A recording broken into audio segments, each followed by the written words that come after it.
Y vamos a hablar de lenguaje no verbal. ¿Qué dicen los gestos del presidente Macri en la comunicación que tuvo con todos nosotros esta mañana? Aquí está Alejandro Sangenís, especialista en comunicación no verbal y neurooratoria. Bienvenido, Alejandro. Muchas gracias. Un placer tenerte aquí. Igualmente. Bueno, allí tenemos el discurso del presidente, un discurso un tanto más extenso que el último que ha dado, con algunos cambios a los cuales nosotros lo vemos en los cuales lo vemos generalmente. En primer lugar, ya te digo, está de traje y corbata, cosa que nunca utiliza. Correcto. ¿Qué quiere decir eso? Eso quiere decir que se preparó para un discurso en el que, como un padre de familia, como un pater familia en Roma, tenía que comunicar algo gravoso, algo difícil, algo que tenía que comunicar severamente, con un gesto adusto y sobre todo después en la continuidad con cierto dramatismo y cierto también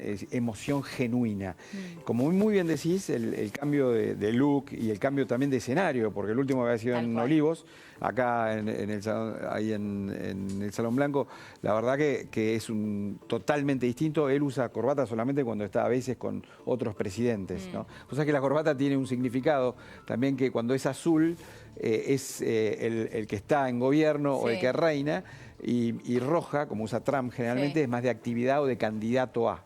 Así que también eso tiene una lectura dentro de la comunicación no verbal. Bueno, en este caso él tiene corbata azul, traje azul. ¿También estos colores oscuros indican algo? Sí, indican seriedad, sobre todo que él en este momento está abocado a contarle al país, con todos los demás gestos que después vamos a analizar, que realmente están ante una situación muy, muy difícil.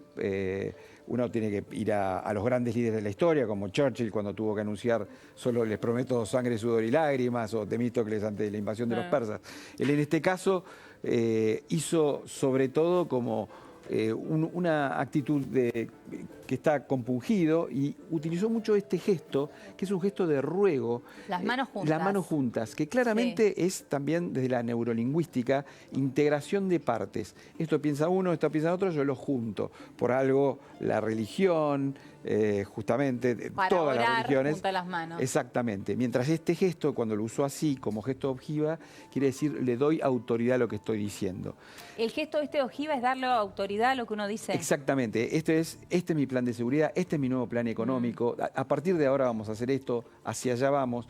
Es lo que los líderes utilizan, se practica para demostrar autoridad en lo que uno dice.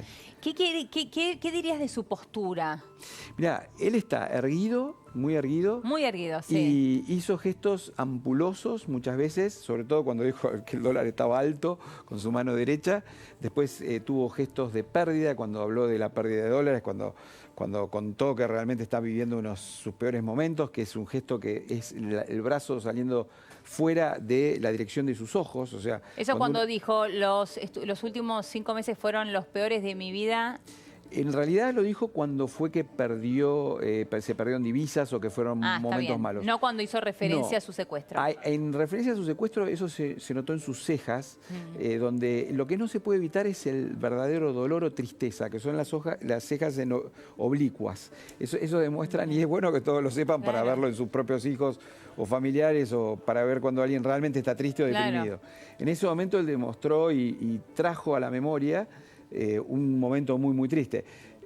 Claramente también es en algunos momentos cuando él toma aire, respiró fuerte, que no es común en él. Él es mucho más así llano. Es cierto, hasta se le escucha la respiración fuerte. Lo hizo con mucha, mucha fuerza, enfatizando lo que iba a decir. Es como el claroscuro en la fotografía o en la pintura. Es para darle fuerza y énfasis a lo que está por venir, ¿no? Para dramatizar. Él realmente hoy dramatizó, en el buen sentido, yo creo, ¿no? Porque realmente era un discurso con una expectativa extraordinaria, y se allanó en decir que la situación realmente es muy difícil, aunque después planteó también un escenario futuro posible. Ahora, si bien marcabas recién algunas cuestiones con las manos, mueve muchísimo las manos, abre mucho las manos. Bueno, ¿qué quiere decir esto? Esa es muy buena observación también. Abrir las manos significa abrazar e incluir. Mientras otros líderes, por ejemplo Chávez, sin entrar en cosas ideológicas, pero como buen militar que era, decía, vamos para allá, ¿no? Y en todos los pósters que uno ve en Venezuela Tienen son la mano, así. es cierto. Mientras que el Papa Francisco, la Virgen María, Perón, Julio César, todos eran abrir los brazos, que es una forma de inclusión. Está realmente, por supuesto, estudiado y se sabe que ese es lo que se toma de manera inconsciente. Lo que es claro también es que nadie puede salir de su autenticidad comunicacional. Yo cuando coacheo y cuando asesoro a alguien, lo primero que hago es busquemos tu impronta comunicacional, cómo es tu propio sello comunicacional. No hay manera de darle una impronta para cierto discurso y en realidad no es la impronta propia de ese candidato, de ese, sí ese se jefe puede, de gobierno. bueno, este es un muy buen caso como ejemplo, ¿no? Justamente hoy vimos un Macri distinto a cuando era presidente de Boca o cuando se pone a bailar en el balcón o cosas por el estilo. Realmente hoy demostró que estaba muy compungido, muy preocupado. En ese sentido mostró esa transparencia, aunque fue también ordenado en su discurso, ¿no? Claro. Sí. ¿Qué pasa cuando enfatiza con la mano? O sea, además de enfatizar con la boca, enfatiza con el gesto. Ese gesto se llama gesto batuta, quiere decir que vos vas marcando lo que vas diciendo. Y es más, hizo este gesto en un momento que es exactamente el gesto que usa Donald Trump para enfatizar.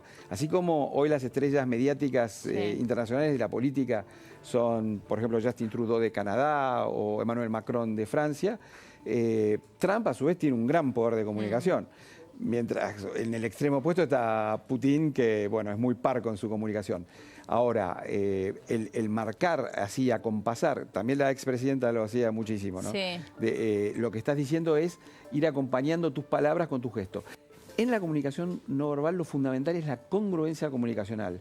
El que vos estés siendo congruente. Yo trabajé algún tiempo con los Clinton en Estados Unidos, los entrevisté muchísimas veces y Clinton, justamente un brillante comunicador como Obama, pierde su congruencia en un juicio cuando él habla de que no había tenido sexo con una pasante y mirando a la cámara y apuntando para el otro lado. Eso fue un indicio de que él no estaba siendo congruente.